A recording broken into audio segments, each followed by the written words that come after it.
안녕하세요, 블루앤그린입니다. 오늘은요, 제가 과학에 관한 책을 가져왔습니다. 그렇다고 과학책이냐? 그것도 아닙니다. 과학 분야 베스트셀러 1위인 물고기는 존재하지 않는다. 이 책 표지가 너무 예쁘죠? 제가 이 책을 읽고 너무 감명 깊게 읽어서 이 책을 조금 소개해드리고 싶은데요. 이 저자인 룰루 밀러는 이 책을 통해서 인생의 의미, 인생의 목적, 인생의 방향 이런 것들을 찾는 데 깊은 통찰을 제공하거든요. 그래서 제가 오늘 이 이야기를 한번 해보려고 합니다. 여러분, 바로 시작하겠습니다. 당신이 가장 사랑하는 사람의 모습을 떠올려 보라.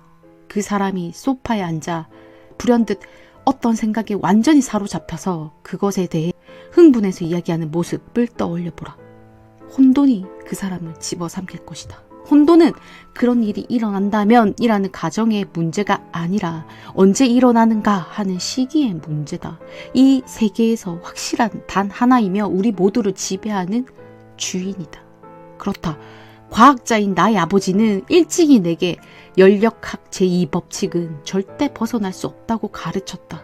똑똑한 인간은 이 진리를 받아들인다. 똑똑한 인간은 이 진리에 맞서 싸우려 하지 않는다. 그러나 1906년 어느 봄날 어느 키 큰 미국인이 감히 우리의 주인에게 도전장을 내밀었다. 그의 이름은 데이비드 스타 조던. 그는 여러 방면에서 혼돈과 싸우는 것은 그의 본업이기도 했다. 그는 거대한 생명의 나무의 형태를 밝혀냄으로써 지구에 혼돈의 질서를 부여하는 과학자, 더 정확히 말하면 분류학자였다. 그리고 생명의 나무가 완성되면 모든 동식물이 서로 어떻게 연결되는지 밝혀질 거라고 했다. 그의 전문 분야는 어류로 그는 새로운 종을 찾아 전 지구를 항해하며 시간을 보냈다. 조던은 수십 년에 걸쳐 지치지 않고 일했고 그 결과 당대 인류에게 알려진 어류 중 5분의 1이 모두 그와 그의 동료들이 발견한 것이었다. 그는 새로운 종들을 수천 종 낚아 올렸고 각각의 종마다 이름을 지어주었으며 그 이름을 반짝이는 주석 꼬리표에 펀치로 새기고 에탄올이 담긴 유리단지에 표본과 함께 이름을 넣었다. 그렇게 자신이 발견한 어류 표본들을 더 높이 쌓아갔다.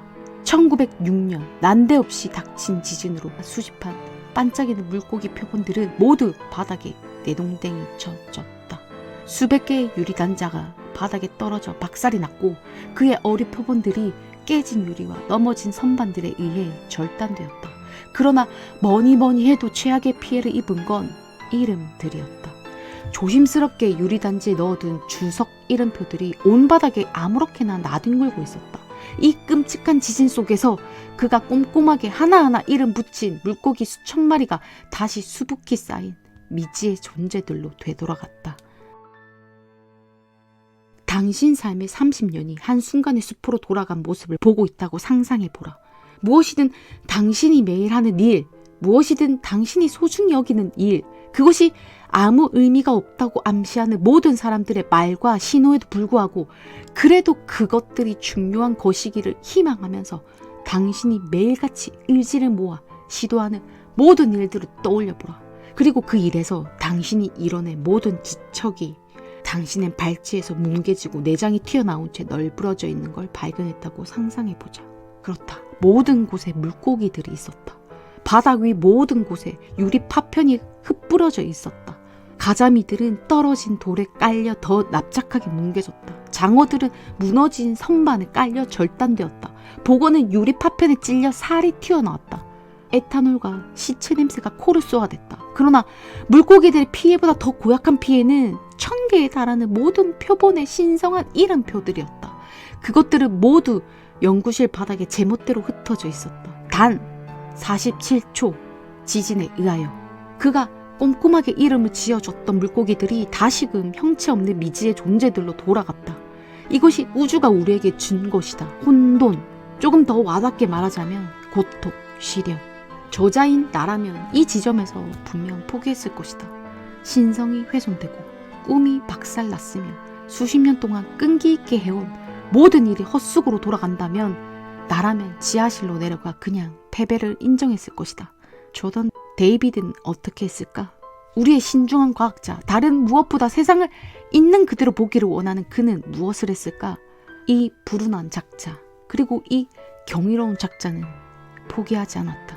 그는 바늘을 꺼내 우리 지배자의 목구멍 향해 찔러 넣었다. 그는 물고기 표본에 곧바로 이름표를 꿰매는 것을 최초로 생각해낸 분류학자일 수도 있고 아닐 수도 있다. 하지만 우리가 분명 알 수 있는 것은 그가 그런 상황에서도 포기하지 않고 자기 물고기들에게 질서를 되찾으려 하는 그의 필사적인 노력이 분명히 보인다는 점이다.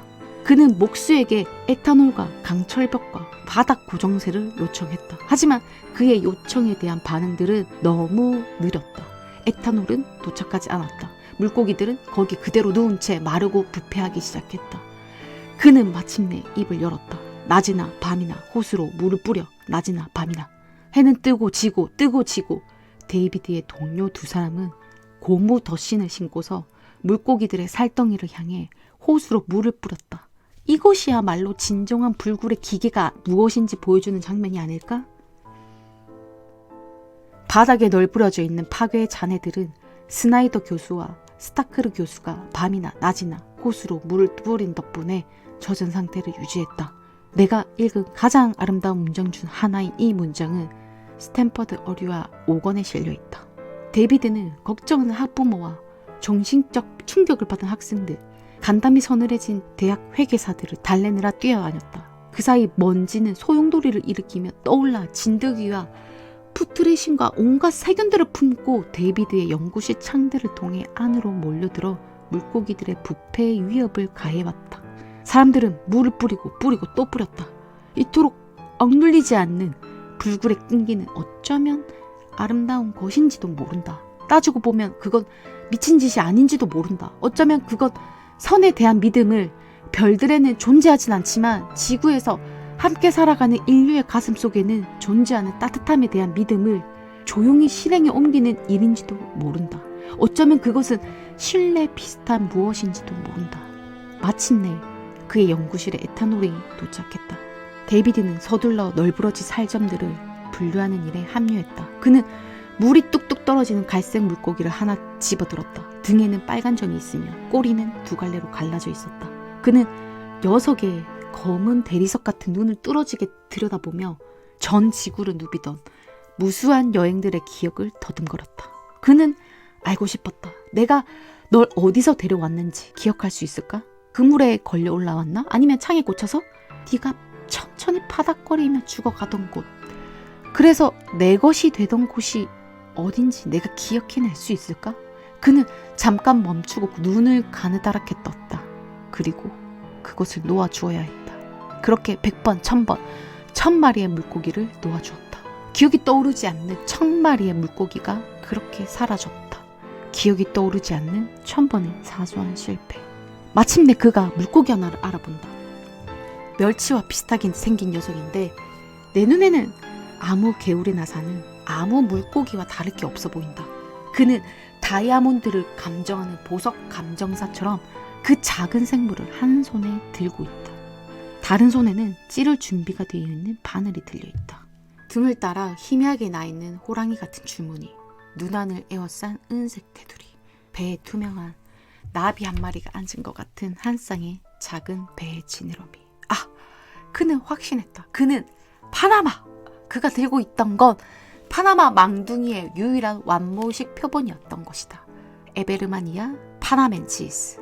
데이비드는 바늘에 실을 꿰은 다음 바늘 끝을 물고기의 목살을 찔러 넣어 새로운 이름표를 매달았고 그렇게 물고기는 다시 존재하는 상태로 되돌려져 있을 것이다. 에베르맘니아 파마메시스. 혼돈의 그 작은 덩굴손 하나가 데이비드의 가차없는 끈기 덕분에 다시 질서 속으로 돌아온 것이다. 그는 자신에게 어떤 말을 속삭였을까? 자기가 평생 해온 작업의 파편들을 쓸어 담을 때, 정체를 밝혀내지 못한 물고기들 던져버렸을 때, 번개와 세균과 각종 먼지가 다가와 각종 위험과 불가능의 신호들, 혼돈이 다가올 때, 이 모든 일이 닥쳐오고 있을 때 자신에게 계속 박차를 가하기 위해 그 모든 일에 허망함에 짓눌려 으스러지지 않기 위해 그는 정확히 어떤 말을 자신에게 들려주었을까? 나는 점점 더 필사적으로 알고 싶어졌다. 그리고 시간이 지날수록 나는 절박했다. 다행히 나에게는 뒤져볼 자료가 아주 많았다. 데이비드는 회고록 이외에도 수많은 문서를 남겼다.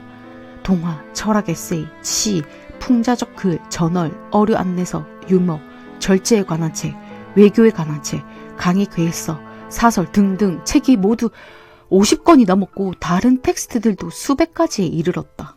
나는 먼저 그가 쓴 동화부터 읽기 시작했고 그 다음에는 풍자적인 글들로 넘어갔다. 그는 갈수록 내 아버지와 비슷한 소리를 했다. 인간이 살아가는 방법은 매번 숨 쉴 때마다 자신의 무의미성을 받아들이는 것이며 거기서 자기만의 의미를 만들어낸다는 말이다. 심지어 절제에 관한 에세이에서도 그것을 찾을 수 있었다. 그는 약에 필사적으로 반대했고 그의 표현을 빌리자면 약이 신경계가 거짓말을 하도록 강요하기 때문이다. 예를 들어 알코올은 사람들로 하여금 실제로는 몸이 차가울 때도 따뜻하게 느끼도록 하고 아무 근거 없이 기분 좋아지게 하며 인격 수양의 핵심을 차지하는 제한과 자제에서 해방되었다고 느끼게 한다. 즉 자신을 정체시키고 자기 발달을 저해하고 도덕적으로 미숙하게 만드는 길이자 멍청이가 되는 지름길이라는 것이다. 이런 게 정말 그의 세계관이라면 그가 그렇게 자기 과신을 경계하는 사람이라면 도대체 어떻게 그런 집요함을 이끌어낼 수 있었을까? 모든 게 사라지고 부서지고 희망이라고 없는 최악의 날에조차 어떻게 자신을 일으켜 세우고 밖으로 나가게 한 것일까? 마침내 나는 가장 유의미한 단서가 될 만한 것을 손에 넣었다. 그것은 절망의 철학이라는 제목의 작고 검은 책이었다. 그는 삶의 의미를 찾고자 할 때 그 세계관이 보여주는 것은 허망한 뿐이라는 사실을 고백했다. 우리가 붙인 불은 숯을 남기고 죽는다. 우리가 지은 성들은 우리 눈앞에서 사라진다. 강은 바닥에서 드러내고 사막의 모래만 남긴다. 그러면 우리는 어떻게 해야 한다는 말인가? 데이비드는 게으름에서 벗어나라고 권한다. 활동적인 야외 생활과 그로 인해 얻게 되는 건강과 함께 영혼의 고통은 사라진다. 요점은 행복은 행하고 돕고 일하고 사랑하고 싸우고 정복하고 실제로 실행하고 스스로 활동하는 데서 온다. 내 생각에는 너무 많이 생각하지 말라는 것이 그가 말하는 요점 같다. 여정을 즐기고 작은 것들을 음미하라고 말이다. 이 책의 마지막 부분에서 그는 당신이 밟고 선 그 땅이 이 세상에서 아니 그 어느 세상에서도 당신에게 가장 달콤한 기쁨을 주는 땅이 아니라면 당신에게는 희망이 없다라는 헨리 데이비드 소로의 말을 인용한 뒤 까르페 디엠을 외치며 독자들을 배웅한다. 그 어디에도 바로 여기 지금 오늘만큼 하늘이 파랗고 풀밭이 푸르고 햇빛이 밝고 그늘이 반갑게 맞이해 주는 곳은 없다. 그러면 바쁜 나날을 보내고 있으면 우리는 어떻게 하라는 걸까? 나는 익숙한 수치심이 나를 덮치는 것을 느꼈다. 나는 왜 아버지처럼 저렇게 살 수 없는 걸까? 내가 잘못하고 있는 게 뭘까? 그 답을 찾으려는 필사적인 마음에 나는 계속 책을 읽었고 모든 책을 뒤지다 마침내 어느 오후 나는 발견했다. 공포에 대한 해독제, 희망에 대한 처방을 말이다. 그것은 그가 쥔하의 철학이라는 강의 요강의 제일 밑에 적혀 있었다. 생명에 대한 시각에는 어떤 장엄함이 깃들어 있다. 나는 경악했다. 이거였다. 내 아버지가 즐겨 쓰는 바로 그 단어. 오늘날까지도 아버지 책상 위에 액자 속에 담겨있는 바로 그 단어. 다윈이 외친 투쟁의 권유. 반항적이고 희망과 신념이 가득 찬 사람으로 보였던 데이비드였지만 결국 그에게도 내게 알려준 새로운 건 하나도 없었던 것이다. 내가 아버지한테 늘 들어왔던 말을 또다시 상기시키는 것밖에는. 장엄함은 존재해. 네가 그걸 보지 못한다면 부끄러운 줄 알아. 나는 술이 마시고 싶어졌고 어느 바에서 친구 스탠지를 만났다. 우리는 흑맥주를 주문하고 일 얘기를 나누기 시작했다. 그리고 그 친구가 다음번에 이메일로 보낸 문장이 내 마음을 울렸다. 네가 말한 그 이야기 말이야. 너무나 소중하고 너무나 정교한 뭔가를 쌓아 올렸다가 그 모든 게 다시 무너지는 걸 목격한 그 사람. 그 사람은 계속 나아갈 의지를 어디서 다시 찾았을까 하는 그 질문. 계속 가고 싶든 그렇지 않든 어쨌든 계속 가게 만드는 모든 사람의 내면 가장 깊은 곳에 자리한 그것을 카프카는 파괴되지 않는 것이라고 불렀어. 파괴되지 않는 것은 낙관주의와는 전혀 무관해. 낙관주의에 비하면 훨씬 심오하고 자의식은 훨씬 덜하지. 나는 파괴되지 않은 것이라는 말이 마음에 들었다.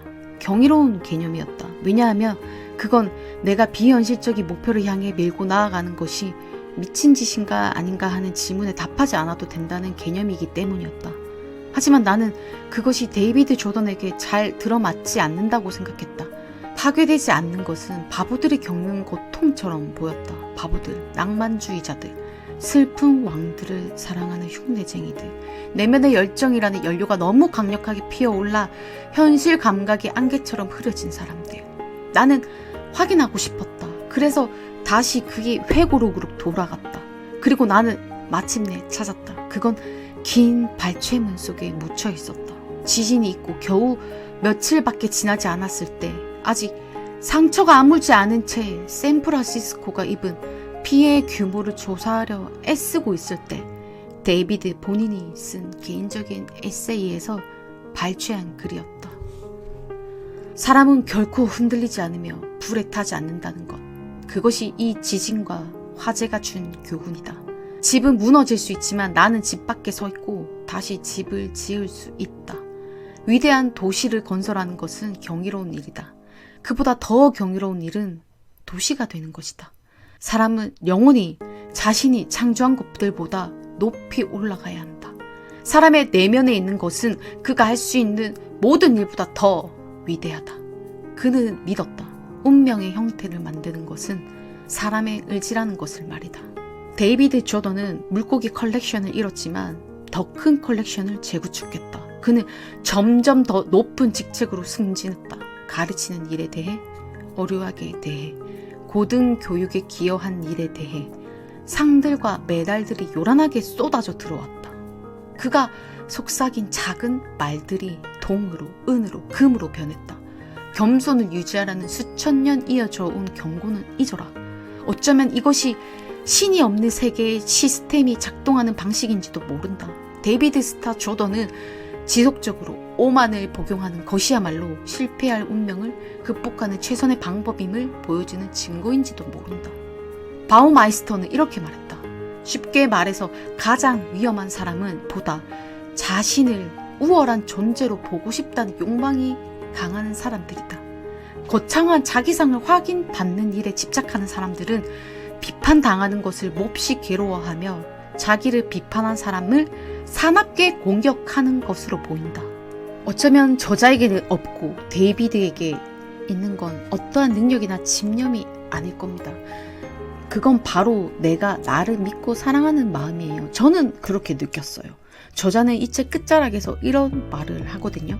성장한다는 건 자신에 대한 다른 사람들의 말을 더 이상 믿지 않는 법을 배우는 거야. 여기서 저는 정말로 저의 무릎을 탁 쳤어요. 왜 우리는 이토록 남의 말에, 사람들 말에 목숨을 걸다시피 하는 걸까요? 그렇게 살면 나에게 남는 건 무엇일까요? 사람들의 인정, 이게 우리의 삶에 얼마나 중요한 요소일까요? 사람들의 인정이 내 건강보다 중요할까요? 사람들의 인정이 내 가족보다 중요할까요? 사람들의 인정이 나의 개인적인 행복과 성취보다 중요할까요? 그러니 이제 우리 남의 말은 접어두고 내 생각만 먼저 하는 겁니다. 이기적인 거 아니냐고 할 수 있는데요. 아니요. 이게 사람답게 사는 겁니다. 내 감정, 내 욕구, 자기를 온전히 수용하고 존중하고 사랑하는 마음, 이것이야말로 우리가 현재 꼭 가져야 할 마음입니다. 데이비드는 그 당시 아무도 눈길을 주지 않는 물고기 수집을 하고 분류를 하는 일을 사랑했고 그의 판단, 결정들을 온전히 믿었어요. 여러분, 자신의 판단과 결정을 믿을 수 있다는 건 자기가 자기를 사랑해야만 할 수 있는 일이에요. 그는 누구보다 자기 자신을 사랑했어요. 그래서 저자가 찾으려고 하는 그 모든 게 사라지고 부서지고 희망이라고 없는 최악의 날에조차 자신을 일으켜 세우고 다시 자기 일을 묵묵히 할 수 있었어요. 그게 업적과 성과에만 집착을 했더라면 우리는 그 엄청난 손실과 혼란 속에서 주저앉았을 겁니다. 그리고 얘기했겠죠. 지진만 일어나지 않았더라면. 밀러는 우리 인생은 좌절과 시련을 경험하는 것이 인간 삶의 필수적인 부분임을 강조합니다. 중요한 건 이걸 겪는 과정에서 우리는 어떻게 성장하고 새로운 의미와 목적을 찾을 수 있는지가 훨씬 중요한 겁니다. 나이 40, 50이 넘었는데 무슨 의미가 있겠어요? 아니요. 이건 나이와 상관이 전혀 없어요, 여러분. 그저 나이와 상관없이 새로운 시작이 가능합니다. 자신이 진정으로 원하는 것을 찾아내고 그에 대한 도전을 두려워하지 말고 시작하세요. 정말 뭐든 상관없어요. 스스로 믿고 딱 한번 해보는 겁니다.